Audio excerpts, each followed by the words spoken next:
Well, it's Wednesday, and you all know what that means. As you know, AEW are just in the aftermath of WrestleDream. As you all know, the AEW World title is now in the grasp of Jon Moxley, but now it appears he's developing a new paradigm. He is telling the entire AEW roster either join him or get stumped on. But the entirety of the show, we will see what's going to happen. As you know, we have plenty of matches that are going to be taking place, and we'll see what happens from there. But first things first, we're going to be reviewing, of course, Stardom's much recent events that took place this past Saturday and past Monday. So there's a lot of things that we're going to be discussing from then on. Of course, the first one is going to be in Komatsu on the 12th of October, and of course, the other one in Toyama on the 14th of October. These are just matches that will lead us to the 27th of October, one of their next events. And then we cap up our episode with some news updates to give you guys update on what's been happening in the world of pro wrestling, such as what events the promotions turn out, who's booked, what matches are set, including developments that are happening in the world of pro wrestling as we speak. So, let's get ready for another episode of Deleted Wrestle Zone.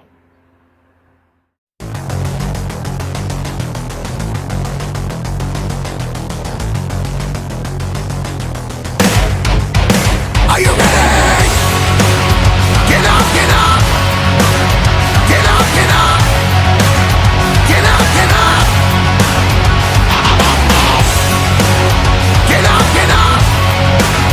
Get up, get up! Get up, get up! Hey everyone, welcome to Deleted Wrestle Zone, all things that is pro wrestling with AEW, NXT, New Japan Pro Wrestling, TNA, the National Wrestling Alliance, various promotions, wrestlers, matches, and championships. I am your host, Jay right here. So, if you are new to the channel, welcome. This is a channel where we do a lot of pro wrestling reviews from various promotions, not only here in the United States, but also in Japan, Mexico, Canada, Europe, the UK, anywhere in the world pro wrestling is not as big, but it continues to grow. We also, of course, do discussion videos, talk about various topics such as the wrestlers themselves, the promotions, factions, storylines, whatever we want to talk about. We also, of course, do more news updates. If certain information was unable to be on this episode, we can put it on the next episode or on a separate video by itself. We also, of course, got real-timing news update to keep you guys on alert if something has happened in the world of pro wrestling that needs to be addressed ASAP. We also, of course, do the Unagi Sayaka Watch and various other cool wrestling content as well. So if you like what you see, please subscribe to us or click on that subscribe button. You'll be getting a lot of daily reviews and other cool wrestling content as well. But if you like this episode, please give us a like on the like button or a nice comment in the description down below. Now, all introductions are set aside. I believe it's time to rock and roll. So let's begin with our very first review, and this is from Stardom in Komatsu.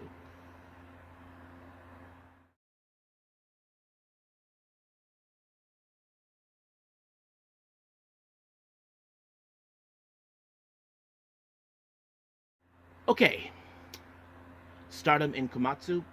Many of you may have heard recently there is now going to be the annual Tag League tournament, Goddesses of Tag League. We're now setting battle lines who will be participating, but we'll talk about that at another time. But however, there are certain matches that are like a bit of prelims before we head to October 27th. So we'll get to that too as well. Now, this particular event took place in Komatsu on the 12th of October. Let's begin with our very first match. We have singles action. We have Rana Yagami taking on, of course, Sayuri Anu. So it's very rare we see Sayuri Anu, in, of course, in Stardom, of course, be in singles competition. Last time she did some singles is when she was, in fact, the white belt champion. But however, that's not the case. But she did pretty good for this on this one. Of course, she was going to win this one because she has more experience than Rana Yagami. Rana Yagami, well, she has grown up significantly. She debuted this past December 2023. But we'll see how that happens for her. But, however, Rana Yagami came up short thanks to Sayuri Anu with the German suplex, and just like that, uno, dos, tres, adios. Our next match, we had the Cosmic Angels, more specifically with Aya Sakura and Sayaka Kurara teaming up with Yuna Mizumori to take on Neo Genesis, Miyu Amasaki, Azumi, and Mei Seira. Now, those who know this or not, you on back on the much recent event in Nagoya, Yuna Mizumori won the battle royale or something for a number one contendership for the high speed belt, and she recently picked up the victory torture um, to get a shot of this belt. So basically, this is a bit of a prelim match. But however, of course, you can think that this match ended with um, Mei Seira getting a little bit of a revenge for losing that match against her the last time when she applied the Rolling Star, and just like that, it was over. 1, 2, 3, we're done. However, during the post match, they put out a promo. Of course, Mei Seira talking to Yuna Mizumori. I don't know what they said, but I'm sure that they will see each other soon enough. But during the post match comments, uh, Sakura and Kurara, of course, had to look over their shoulder, knowing there was something that they want, which was, of course, the future belt, now in the waist of Amasaki. So I'm sure that that's going to be one of their goals, but we'll see what happens from then on. Now, our next match, we have members from Hate, consistent of Sayaka Mitani and Momo Watanabe. They take on EXV's Waka Tsukiyama and Xena, also star members Saya Ada and Azuki. Now, of course, you would think that Hate would try to cheat their way through. Yes, EXV are trying to make a name for themselves, but unfortunately, because of the situation, this led to, of course, Xena being out, and I'll explain a bit later. But however, Waka was one who suffered the Hito Denashi in the hands of Momo Watanabe, having Hate pick up the win. Next up, we got the other members of EXV, more specifically Rian, Hanako, Mina Shirakawa, and Maika. They take on star members Momo Kogo, Hanan, Koguma, and Mayu Iwatani. So, of course, there was going to be some interesting moments. Now, I'm sure Maika may have had her sights on the IWGP Women's title, but I'm sure, of course, Mayu Iwatani will not let that happen. But however, it was Rian who in fact suffered the pinfall in the hands of the resident bear, Koguma, when she applied the diving body splash. Next up, we have a Cosmic Angel's very own Meltier, consistent of Natsupoi and Tam Nakano, taking on God's Eyes members Lady C and Shuri. So basically nothing too significant of this one, but however, it was Natsupoi in fact that picked up the win when she applied the fairy real gift and on Lady C, and just like that picked up the win. But however, Tam Nakano has one thing in sight. You may know already that she is the current Red Belt champion, and she has suffered a significant loss towards Shuri.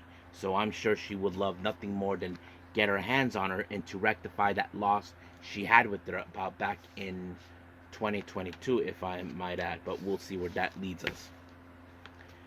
Now, our main event, we have tag team action. We have Hate members Raka and Natsuko Tora taking on Neo Genesis members Suzuki and Starlight Kid. Now, of course, we know Zuzu is in fact a tough girl. She can take any punch or any hit. And Starlight Kid, of course, you know she wants nothing more to get a bit of a measure of revenge against, of course, the members of Hate when they were known as Oda Tai. So that kind of sets it up. But however, it was Zuzu who picked up the win when she applied the Grand Maestro Tequila onto Raka, and just like that, 1, 2, 3 is over. Now, I did mention the battle lines are being drawn, and also we're getting start of Tag League. It has been appeared now that, of course, many of you know this, that Mei Seira normally would team up with Zuzu because they are known as Crazy Star. However, it seems that now the dynamic has changed a little bit. Basically, Zuzu and Starlight Kid will be teaming up at the Tag League. So this is going to be a very interesting thing. Now, those who know this or not, Starlight Kid and Zuzu are part of the same generation. Even though they were not part of course, Zuzu was not part of the Stardom breeding but it makes perfect sense for them. They are in the same generation. They once fought each other, but now they're fighting with each other. So that sets it up. So we'll see what happens in Tag League. But for now, we are done with this one with Stardom in Komatsu, and I believe we're doing our next one in Toyama.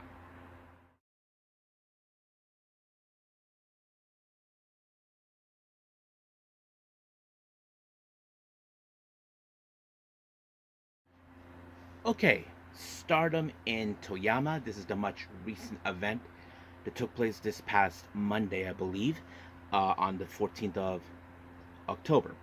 Now, it opened up with singles action with Rian versus Shooty. Now, of course, this match was going to fall in favor of Shooty for obvious reasons. Now, Rian, as you know, she's still a rookie. She still doesn't have the necessary experience, but we do know that of course, she will grow, and of course, she has to deal with a very technical wrestler, mostly using submission and striking capabilities, and that kind of sets in her favor. But it was Shooty with the Zuzaku that finished her off, and just like that, it was over. So basically, she had to tap out.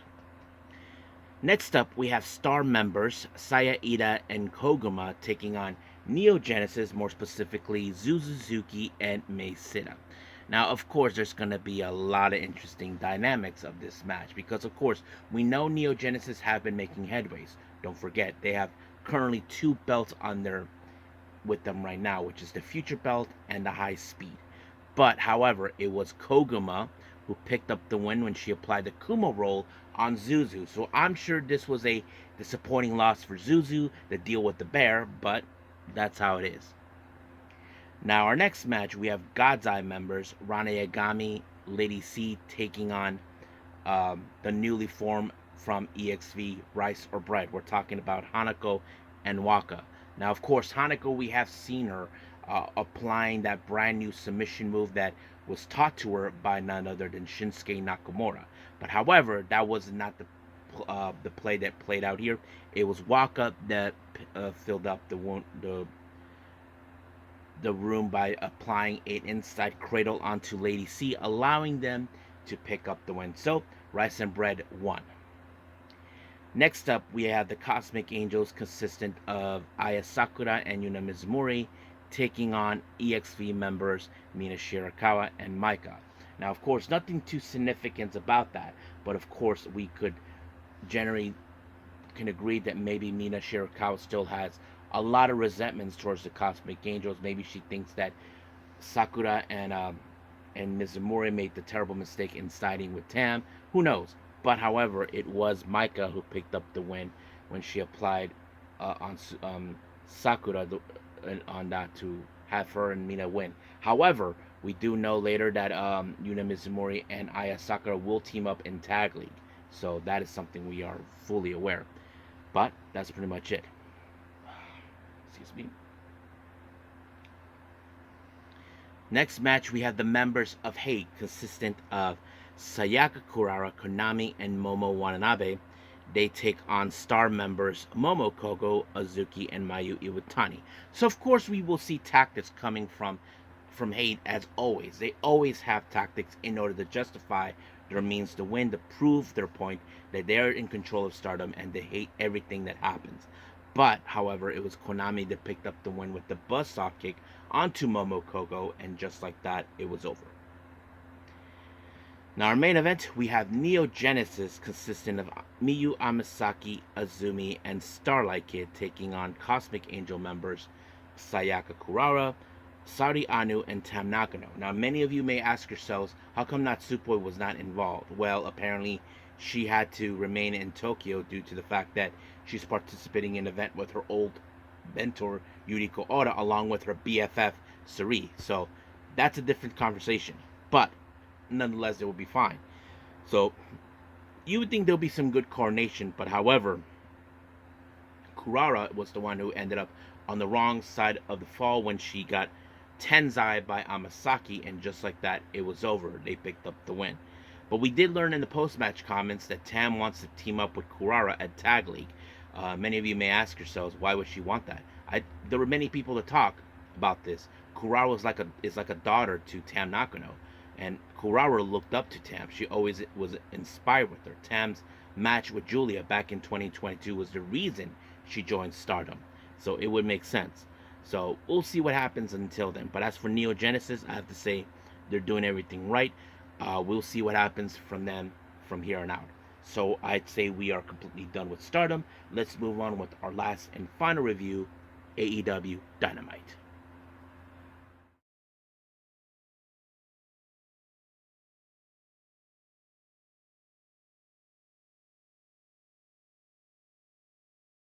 Okay, AEW Dynamite. As you all know, we entered the aftermath of what happened this past weekend in WrestleDream. As you know, Jon Moxley is now the new AEW World Champion.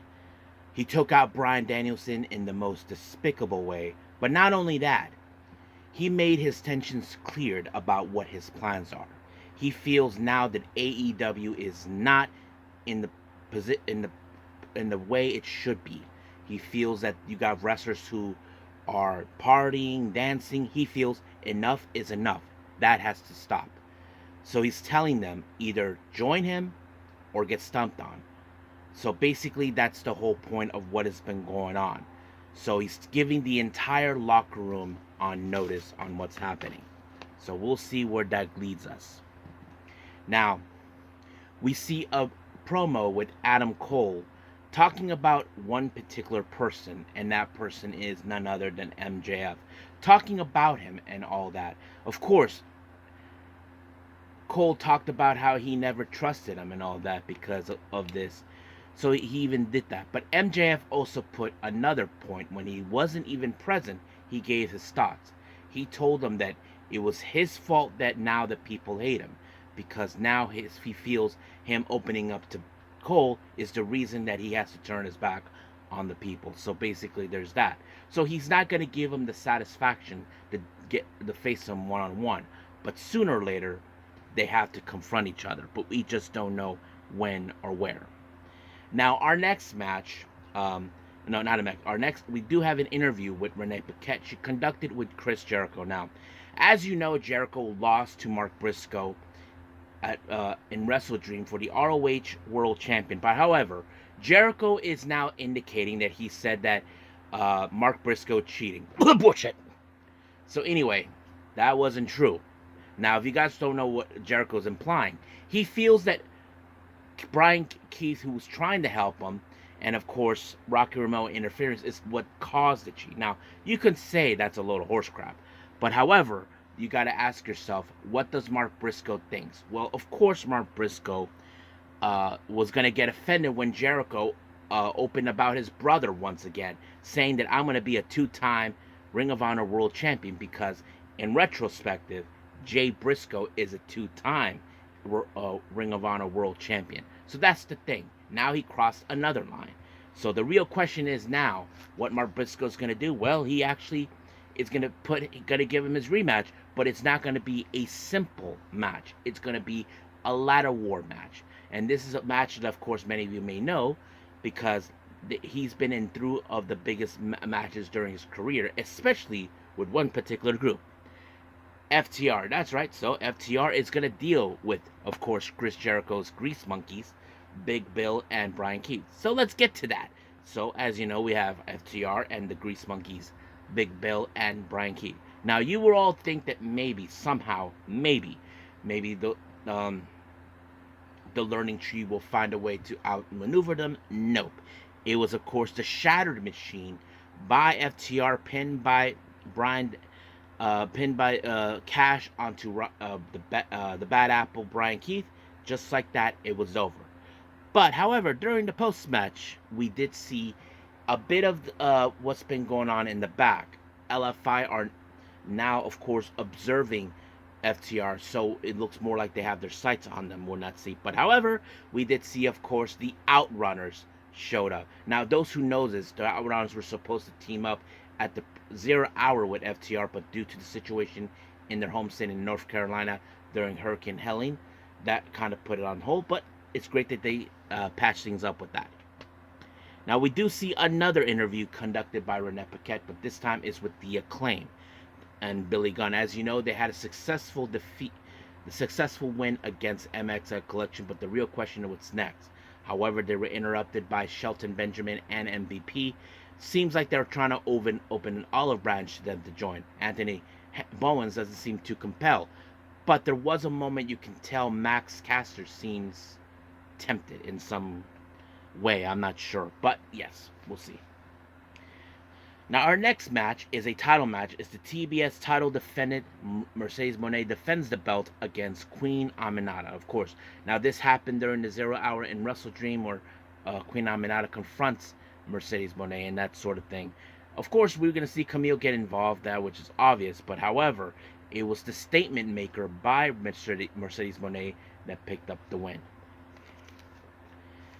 Now, we do see an interview with Private Party conducted by Renee Paquette. The Young Bucks showed up and, of course, congratulated them for defeating him. But, of course, the Young Bucks decided to rub it in their faces, and Stokely Hathaway once again got in their face, saying all they had to do was join him and they would have gotten the title. So, we'll see what happens from here. Now, the Elite, as you know, decided to once again be the most despicable group. Mostly Jack Perry decided to call out Kenny Omega, telling him that, of course, it was his birthday, and decided to pull out some guts, saying they don't care if he lives or dies. One way or the other, Jack Perry is going to get his ass handed to him, one way or the other. Now, our next match, we have the conglomeration, Kyle O'Reilly, Rocky Romero, and Orange Cassidy taking on the Elite, the Bucks, and Okada. Now, things seemed like they were going fine for the moment. Now, Orange Cassidy seems like he had this match won. But out of nowhere, Wheeler Yuta showed up, along with Pac, Claudio, John Moxley, and Marina Shafir. The match, I'm going to presume, ended up in no contest, but they were leaving a trail of dead bodies. Many people from the AEW locker room showed up, who are now against, of course, Mox and his cohorts. So basically, that's what happened. So we'll see where that leads us from there.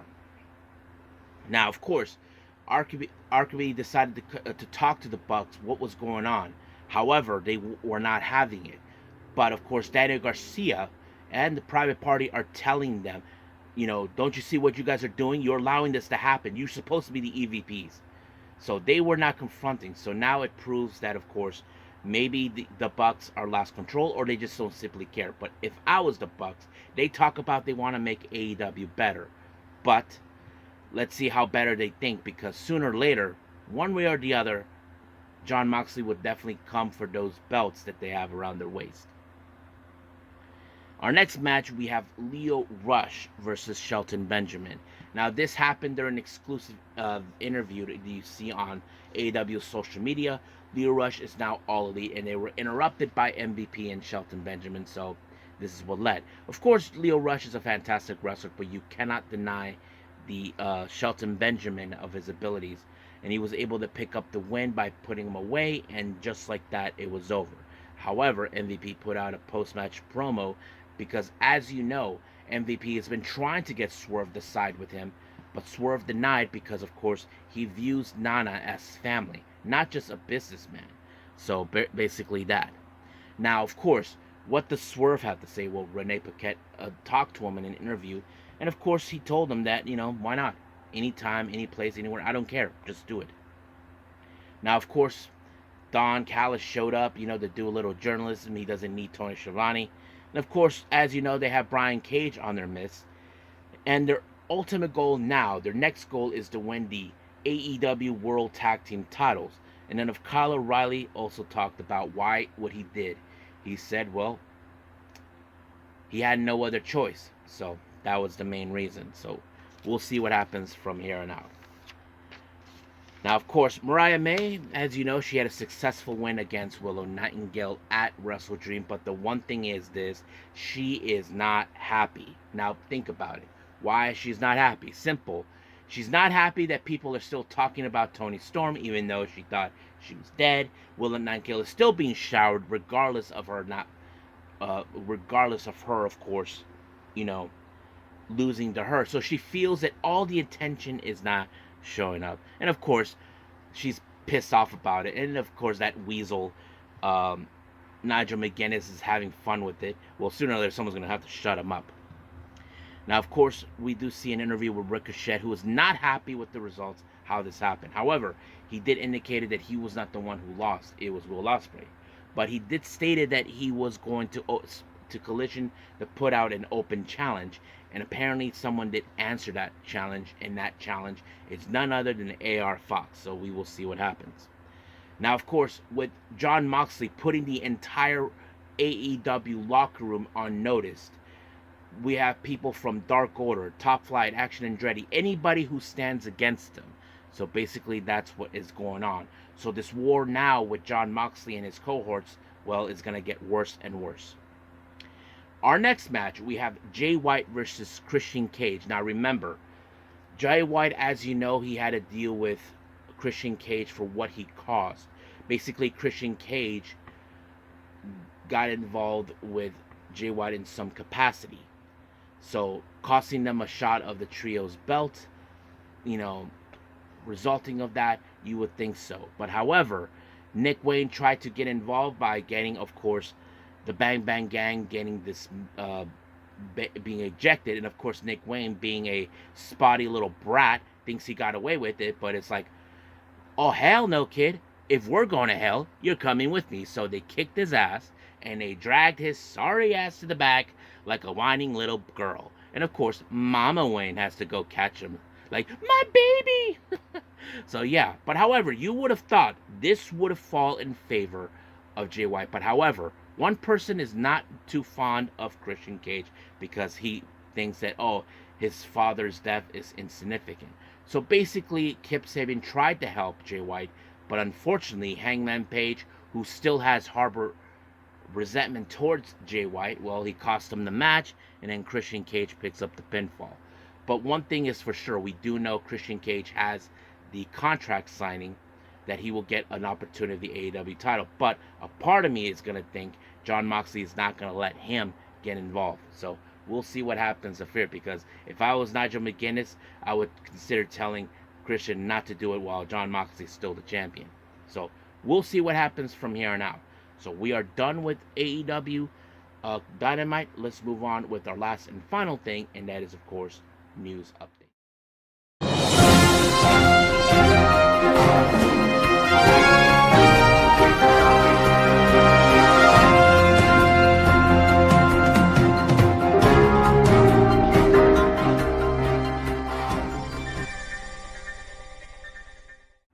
Okay, so welcome to our news update. So let's begin with, of course, with the upcoming events with the promotions. We start with GCW. I think we have about 2 updates from that. As you know, on the 19th of October, we will have the Blood on the Hills 3 in the LA. Mostly I would think it's in the UCC. We do have a tag team match that's taking place. Effie will team up with one called Manders. They take on the Wolf Saddies. We're talking about Bad Dude Tito, and I think the other guy is Cheech Cabrera. I think that's his name. So we'll see. And then, of course, we have the Bloodsport event taking place in November. It was announced that MVP will be participating. Now for more of the upcoming events. As you all know, I recently reviewed WXW, the German promotion, with their latest event called Femmes Fatales. Well, apparently there's going to be a bit of a rematch over the final of the match. Debbie Cattell, as you know, was demanding it to face against the winner of that tournament, and that is, of course, Anita Vaughn. But however, it's just been told that Anita won the Shotgun title, which is like the women's title, and now she's asking for an opportunity. She will have a non-title match, but however, I'm going to presume that this match will be a standing point. If she defeats Anita, then she will get an opportunity of the belt. Now, as you know, we got the upcoming Canadian promotion Maple Leaf Pro with Fortune Excellence happening on night 2 on October 20th.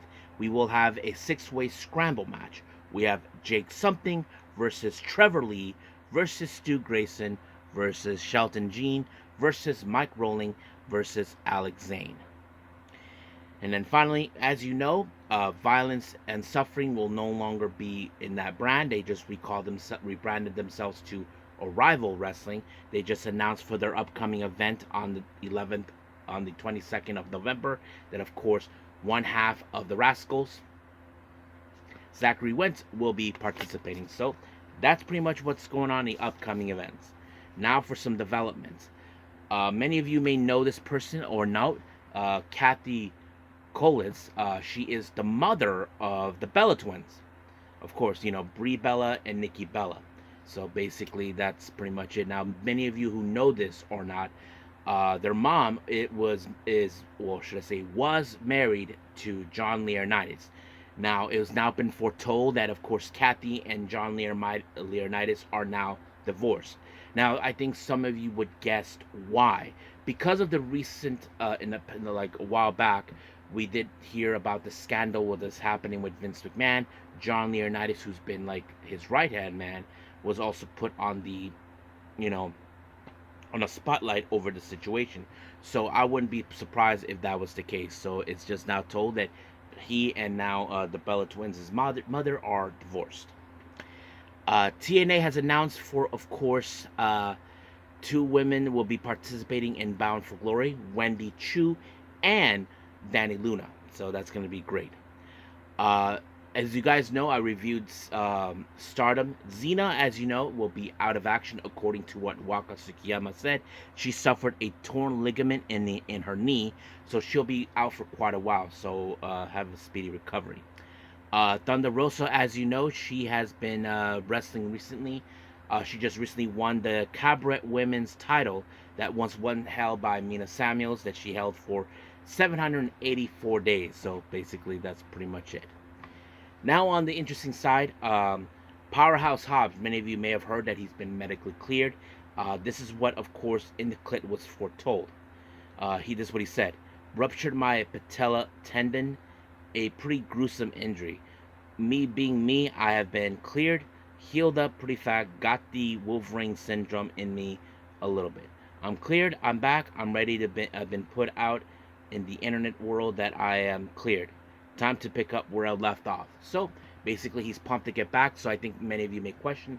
Those who know this, when MVP made his debut on Dynamite, there was a photo where you see Hobbs looking at, of course, the promo with MVP. So there's chances that he could join the Hurt Business or Hurt Syndicate, whatever. Now, someone posted this recently about Brian Pillman that he should be in the Hall of Fame. Do you guys agree or you guys disagree? However, his son, Brian Pillman Jr., or as he known now in NXT, Lexus King, this is what he had to say. Just speaking as Pillman Jr. here for a moment. This is all I ever wanted. My goal from day one in wrestling has always been bring enough attention to the Pillman name to remind us all of the legendary performer so that he could take his rightful spot in the Hall of Fame. So yeah, I mean, yeah, I get it. I think some people would like to see that. I mean, Junior doesn't just wants to see it happen. I mean, what do you guys think? Do you guys want to see Brian Pillman be in the Hall of Fame? You guys let me know.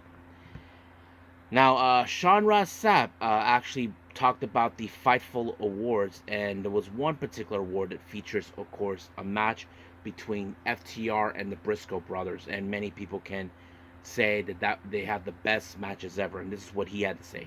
Nobody can tell me anything about what our awards do or don't mean after I saw this picture. Mark Briscoe holding his brother's Fightful Award for Tag Team Match of the Year. Yes. I mean, yeah, no one has a right to tell him. I mean, would you guys agree with him on that? Me, I would, because, Mark Briscoe and Mrs. brother, and of course Jay Briscoe was just an unbelievable human being from what people talk about. But yeah, so we'll see what happens. So you guys tell me if you guys agree or not. So I think that's pretty much it what we have for our news update. So let's call it a day.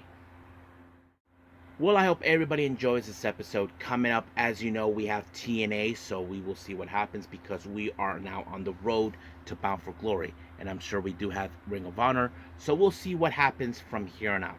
But at the moment, I haven't decided yet, but I do know I missed out on day 3, 4, and 5 of Mighty Gold's most recent event, so we'll see where that leads us. So for now, we'll just leave at things as it is. But until then, I'll see you guys in the next DWZ time.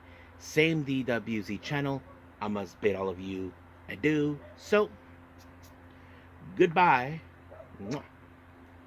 and have a nice day. Bang.